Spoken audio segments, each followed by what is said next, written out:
Hey, Faith family, it is December 5th. It is the Lord's Day. I pray that you will be making your way to the church building this morning to celebrate and to fellowship with our brothers and sisters, especially as we continue through this series, The Kingdom, and see all that our King is and all that the kingdom is that he calls us to.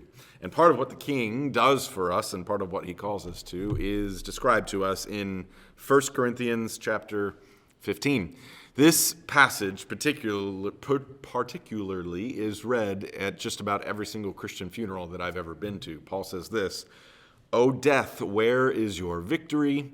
O death, where is your sting? Now the sting of death is sin, and the power of the sin is the law. But thanks be to God, who gives us the victory through our Lord Jesus Christ."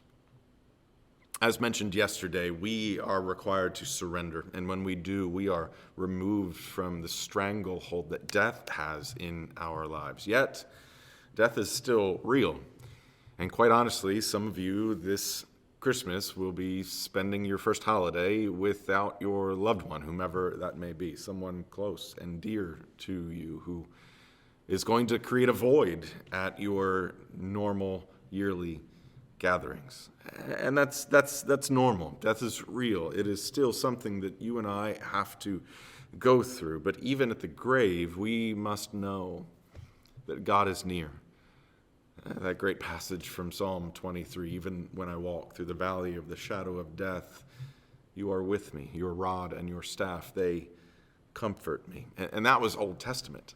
That was pre-Jesus. That was back when death was really hard. The writer of Hebrews says that all of the people that we look up to in the Old Testament, they all died without the promise. They died pre-Jesus, pre-victory, just the end game here where Jesus says, no, death, you can't have a stranglehold over my people.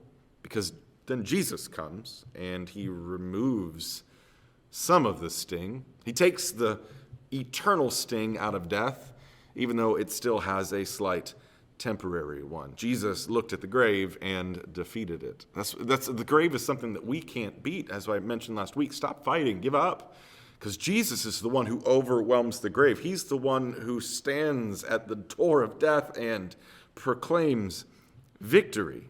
Because of Jesus, and you with him and he with us, death does not have a final say in our lives. And so even if we have a void this Christmas as we walk through these holidays, missing a loved one, please remember that while Jesus walks us through the valley, he doesn't do so with a frown. He doesn't do so with just comfort. He does so with a smile and with victory. That's why Jesus came. That's why God promised, and Jesus fulfilled the promise. And for you and I, and even our loved ones, in Jesus, we do not like Moses. We do not like Joshua. We don't like Ruth. We don't like any of the people who came in the Old Testament. We don't die without the promise. We die with the promise. And for that I say, what a gift. See you tomorrow.